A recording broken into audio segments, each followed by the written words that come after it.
ఎట్టకేలకు రాష్ట్రంలో ఒక కీలక నేత కొడుకునైతే పోలీసులు అదుపులోకి తీసుకున్నారు.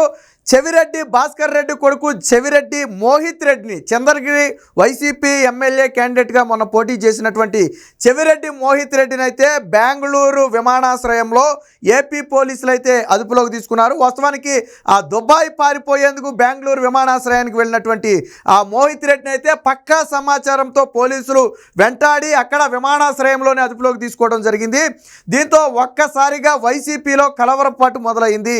ఇక మనకు తెలుసు చంద్రగిరి నియోజకవర్గంలో ఎన్నికలు పూర్తయిన తర్వాత అప్పుడు తెలుగుదేశం పార్టీ నుంచి పోటీ చేసినటువంటి పులివర్తి నాని ఎవరైతే స్ట్రాంగ్ రూములు ఏదైతే పద్మావతి మహిళా యూనివర్సిటీలో ఉన్నటువంటి ఆ స్ట్రాంగ్ రూమ్ని పరిశీలించేందుకు వెళితే అక్కడ ఆయన మీద హత్యాయత్నం జరిగింది. త్రుటిలో ఆయన ప్రాణాలతో బయటపడ్డాడు. అది కూడా అప్పటికే పులివర్తి నాని గన్మెన్ ఆ గాల్లో ఫైర్ చేయటం వల్ల కొంతమంది పారిపోయారు. దాంతో వీళ్ళైతే బయటపడిన పరిస్థితి. సో పక్కా ప్లాన్తో చెవిరెడ్డి మోహిత్ రెడ్డి, చెవిరెడ్డి భాస్కర్ రెడ్డి అలాగే వాళ్ళ అనుచరులు వీళ్ళు పక్కా ప్లాన్తో ఆయన అక్కడికి వస్తున్నాడనే పక్కా సమాచారంతో కాపు కాసి ఆయన మీద హత్యాయత్నం అయితే చేశారు. బట్ ఆ రోజు ఆ గన్మ్యాన్ చాలా షార్ప్గా వ్యవహరించారు. వాస్తవానికి గన్మ్యాన్ కూడా చాలా గట్టి దెబ్బలు తగిలాయి.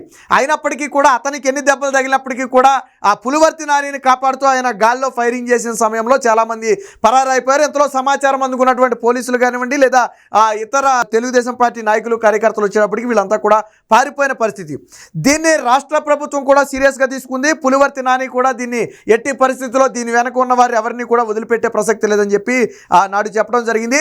ఇందులో కీలకమైనటువంటి వ్యక్తి చెవిరెడ్డి భాస్కర్ రెడ్డి కొడుకు చెవిరెడ్డి మోహిత్ రెడ్డి. అంటే పులివర్తి నాని మీద ఎమ్మెల్యే అభ్యర్థిగా వైసీపీ నుంచి పోటీ చేసినటువంటి వ్యక్తి.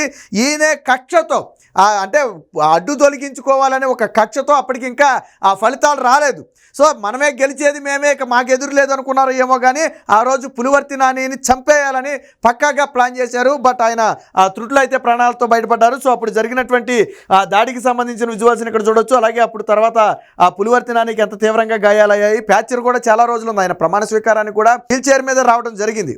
సో ఆ స్థాయిలో గాయాలయ్యాయి. దీని మీద ఇప్పటికే 34 మందిని పోలీసులు అయితే అదుపులోకి తీసుకున్నారు. ఈ కేసుకు సంబంధించి ఇప్పుడు తాజాగా విదేశాలకు పారిపోయే ప్రయత్నం. వాస్తవానికి దుబాయ్ పారిపోతున్నాడు. ఎందుకనంటే 34 మంది అరెస్ట్ అయ్యారు. ఖచ్చితంగా చెవిరెడ్డి మోహిత్ రెడ్డిని కాపాడుకుంటూ వచ్చారు. కోర్టుల్లో కూడా ఊరట లభించని నేపథ్యంలో ఇక అరెస్టు ఖచ్చితంగా జరుగుతుంది అని తెలుసుకుని విదేశాలకు పారిపోయే ప్రయత్నం చేస్తే బెంగళూరు విమానాశ్రయంలో అయితే పట్టుకున్నారు పక్కా సమాచారంతో. ఎందుకంటే అప్పటికే నిఘా పెట్టి ఉంచారు. దేశం పారిపోతాడనే ఒక సమాచారంతో అప్పటికే పక్కా నిఘా పెట్టినటువంటి పోలీసులు బెంగళూరు విమానాశ్రయంలో అయితే అదుపులోకి తీసుకోవడం జరిగింది. దీని మీద ఇప్పటి వరకు అయితే ఆ వైసీపీ నేతల నుంచి ఎటువంటి స్పందన అయితే పెద్దగా వచ్చినట్టుగా కనపడలేదు. ఈ కేసులో ప్రధాన నిందితుడిగా చెవిరెడ్డి మోహిత్ రెడ్డి అలాగే చెవిరెడ్డి భాస్కర్ రెడ్డి. సో తదుపరి చెవిరెడ్డి భాస్కర్ రెడ్డి అవ్వచ్చు. ఎందుకంటే 34 మంది ఇప్పటికే అరెస్ట్ అయ్యారు. కీలకమైనటువంటి మోహిత్ రెడ్డి అరెస్ట్ అయ్యాడు. ఇక తెర వెనక ఉన్నటువంటి చెవిరెడ్డి భాస్కర్ రెడ్డిని కూడా అరెస్టు చేస్తే దాదాపుగా ఈ కేసు కొలుక్కొచ్చినట్టుగా ఉంటుంది. ప్రస్తుతానికి అదుపులోకి తీసుకున్నారు. మరి మెజిస్ట్రేట్ ముందు హాజరుపరిచి రిమాండ్కు తరలిస్తారా లేదా మరి ఏదైనా నోటీస్ ఇచ్చి వివరణ అడిగే ప్రయత్నం చేస్తారనేది ప్రస్తుతానికైతే తెలియదు. కానీ మొత్తానికి మోహిత్ రెడ్డి విదేశాలకు పారిపోయే ప్రయత్నం చేశాడు అంటేనే పోలీసులు అరెస్టు చేస్తారనే భయం. సో అవి ఇక్కడ దాడులు దౌర్జన్యాలు జగన్మోహన్ రెడ్డి దీని గురించి మాట్లాడాలా? నువ్వు ఢిల్లీ వెళ్ళి ప్రెస్ మీట్ పెట్టి మాట్లాడావు కదా. మరి ఆ రోజు పులివర్తి నానిని చంపేయబోయినటువంటి వ్యక్తి ఈరోజు అరెస్ట్ అయ్యాడు. దాన్ని ఈరోజు మాట్లాడాలా? అంటే ఎంత అహంకారము, ఎంత బరి తెగింపు అంటే ఇక మళ్ళీ గెలిచేది మేమే ఇది ఆళ్ళలో ఉంది కాబట్టి ఆ రోజు ఇలాంటి దాడులు దిగబడ్డారు. ఖచ్చితంగా శాంతి భద్రతలకు విఘాతం కలిగించే ఏ అంశాన్నైనా సరే ఇప్పుడున్నటువంటి రాష్ట్ర ప్రభుత్వం సీరియస్గా తీసుకోవాలి. ప్రజలు భయాందోళనకు గురయ్యే అవకాశం అయితే ఉంటుంది. దీనికి సంబంధించిన వార్త కూడా వచ్చింది, ఒకసారి చూద్దాం. సో ఇక్కడ చూడొచ్చు. పులివర్తి నానిపై దాడి కేసులో మోహిత్ రెడ్డి అరెస్టు. బెంగళూరు విమానాశ్రయంలో చెవిరెడ్డి భాస్కర్ రెడ్డి తనయుడిని అదుపులోకి తీసుకున్నటువంటి పోలీసులు పులివర్తి నానిపై హత్యాయత్నం కేసులో వైకాపా నాయకుడు చెవిరెడ్డి మోహిత్ రెడ్డిని పోలీసులు అరెస్ట్ చేశారు. వాస్తవానికి శనివారం రాత్రి దుబాయ్ వెళ్లబోతున్న ఆయనను బెంగళూరులో నిలువరించారు. తిరుపతి డిఎస్పీ రవి మనోహరాచారి నేతృత్వంలోని బృందం మోహిత్ రెడ్డిని అయితే అరెస్ట్ చేసింది. సో ఇటీవల ఎన్నికల సమయంలో ఆల్రెడీ ఇప్పటికే చెప్పుకున్నట్టుగా పద్మావతి మహిళా యూనివర్సిటీ యూనివర్సిటీలో ఉన్నటువంటి ఏదైతే ఈవీఎంలు భద్రపరిచినటువంటి స్ట్రాంగ్ రూమ్ ఉందో అది పరిశీలించేందుకు వెళితే పక్కా సమాచారం పులివర్తి నాని స్ట్రాంగ్ రూమ్ పరిశీలించడానికి వస్తున్నాడని ముందే తెలుసుకుని ఆ దారిలో పూర్తిగా కాపు కాసి ఏకంగా యూనివర్సిటీ వద్దే ఈ స్థాయిలో ఒక వ్యక్తిని చంపాలని ప్రయత్నం చేశారంటే ఏ స్థాయిలో కుట్ర పని ఉంటారో మనం అర్థం చేసుకోవచ్చు. సో పక్కాగా ప్లాన్ చేసి ఆయన మీద ఒకేసారి దాడి చేశారు. బట్ గన్మ్యాన్ ఆ రోజు గన ఆ గన్మ్యాన్ గన లేకపోయి ఉంటే పులివర్తి నానికి ఏం జరిగినా మనం ఆశ్చర్యపోవాల్సిన అవసరం లేదు. ఎందుకంటే ఆ స్థాయిలో ఒకేసారి వచ్చి ఒక కారు మీద పడిపోతే, ఎందుకంటే ఈయన మామూలుగా వెళ్తున్నాడు, వెనకాల ఒకళ్ళు ఎదురు ఉంటారు, మామూలుగా వెళ్తున్నాడు అంతే ఈయన. సో ఒకేసారి మీద పడిపోవడంతో వాళ్ళు ఏమీ చేయలేని పరిస్థితి.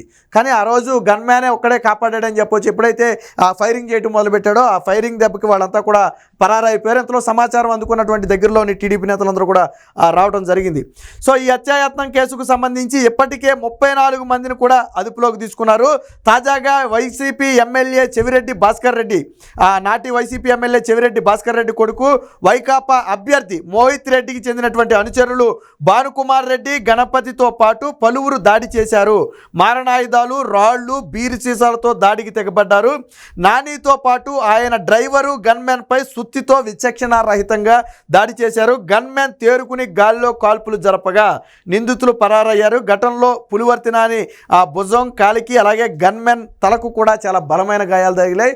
ఉటాహుటిన వాళ్ళందరినీ కూడా హాస్పిటల్ చేర్చడం జరిగింది. స్టిల్ ఈ రోజుకి ఆ పులివర్తి నాని గారి కాలు ఇంకా మరి పూర్తిగా సెట్ అయిందో లేదో తెలియదు, కానీ మొన్నటి వరకు అయితే ఇంకా ఆ ప్యాచర్ అనేది అలాగే ఉంది. సో ఆ స్థాయిలో ఒక్కసారిగా విరుచుకుపడి దాడి చేసినటువంటి పరిస్థితి. సో ఆ రోజులు అంటే వైసీపీ జగన్మోహన్ రెడ్డి ఢిల్లీలో ధర్నా చేశారు. మరి ఒక వ్యక్తిని ఏకంగా ఇక్కడ ఒక ఎమ్మెల్యే అభ్యర్థిని, తరువాత ఎమ్మెల్యే అయినటువంటి వ్యక్తి ఆ వ్యక్తిని ఏకంగా ఇంత దారుణంగా కాపు కాసి చంపాలని ప్రయత్నం చేశారంటే వీళ్ళ బుద్ధి అరాచకాలు ఏ స్థాయిలో ఉందంటే ఈ వయసులోనే ఏకంగా హత్యలు చేసేదాకా వెళ్ళారు. అంటే ఇలాంటి వాళ్ళు ఎమ్మెల్యే అభ్యర్థుల కింద జగన్మోహన్ రెడ్డి ప్రకటించాడు. చెవిరెడ్డి భాస్కర్ రెడ్డిని అరాచకాలు చేశాడు, అంతకు డబల్ ఆ చెవిరెడ్డి మోహిత్ రెడ్డి చేశాడు అక్కడ చంద్రగిరిలో అరాచకాలు. ఇప్పుడు అరాచకాలన్నింటి మీద కూడా విచారణ జరుగుతుంది. ఆల్రెడీ పులివర్తి నాని అప్పుడే చెప్పాడు, మేము దేన్ని కూడా ఈజీగా వదిలిపెట్టం, అందరి మీద కఠిన చర్యలు తీసుకుంటామని ఆ రోజే చెప్పడం జరిగింది. ఇప్పటి వరకు వీళ్ళు సాగించినటువంటి అరాచకాలకు సంబంధించి పూర్తి స్థాయి సమాచారం కూడా సేకరించడం జరుగుతుంది. సో రాష్ట్రంలో మారణ హోమాన్ని సృష్టించాలని ప్రయత్నం చేశారు. అంటే ఎన్నికల ఫలితాలు రాకముందే ఆ స్థాయిలో చేశారు. అంటే నిజంగా ఫలితాలలో వైసీపీ గెలిచుండుంటే అసలు తెలుగుదేశం పార్టీ, జనసేన నుంచి పోటీ చేసిన అభ్యర్థులు ఎవరిని కూడా ప్రాణాలతో మిగలనిచ్చేవాళ్ళు కాదేమో, వాస్తవంగా నిజంగా మిగలనిచ్చేవాళ్ళు కాదేమో. ఆ స్థాయిలో వీళ్ళు దాడులు, దౌర్జన్యాలు చేశారు. అది 5 ఏళ్ల పాటు అధికారాన్ని అడ్డం పెట్టుకుని దోచుకోవటము, అలాగే దాడులు చేయడమే కాకుండా ఎన్నికల ఫలితాల తరువాత, ఫలితాలకు ముందు కూడా ఆ స్థాయిలో వెనుకబడ్డారు. ఎన్నికల ఫలితాల తర్వాత కూడా ఏం జరిగింది, మాచర్లలో ఏం జరిగింది, కౌంటింగ్ తర్వాత ఏం జరిగింది చూసాం కదా మనం. పిన్నెల్లి రామకృష్ణారెడ్డి ఎంత అరాచకం సృష్టించాడు, చెవిరెడ్డి మోహిత్ రెడ్డి, భాస్కర్ రెడ్డి ఎంత అరాచకం సృష్టించారు, రాష్ట్రాన్ని రావణ కాష్టంలా మార్చేశారు. దీని గురించి మాత్రం ఎవరు మాట్లాడరు. జగన్మోహన్ రెడ్డి ఢిల్లీ పెడతాడంట, ఒకళ్ళో ఇద్దరో రాష్ట్రంలో చనిపోయి, అది కూడా వ్యక్తిగత గొడవల వల్ల దాడులు చేసుకుని చనిపోతే వాళ్ళను కూడా పోలీసులు అదుపులోకి తీసుకుంటే ఢిల్లీ వెళ్ళి ధర్నా చేస్తాడంట. సో ఏది ఏమైనా చెవిరెడ్డి మోహిత్ రెడ్డి అరెస్టుతో ఆ వైసీపీ అయితే ఒక్కసారిగా ఉలిక్కిపాటుకైతే గురైనట్టుగా తెలుస్తుంది. ఖచ్చితంగా దీని వెనక ఉన్నటువంటి ఇతర వ్యక్తులను కూడా అరెస్టు చేసి రాష్ట్రంలో శాంతి భద్రతలను కాపాడాల్సిన బాధ్యత ఇప్పుడు రాష్ట్ర ప్రభుత్వం పైన, రాష్ట్ర పోలీసుల పైన ఉంది.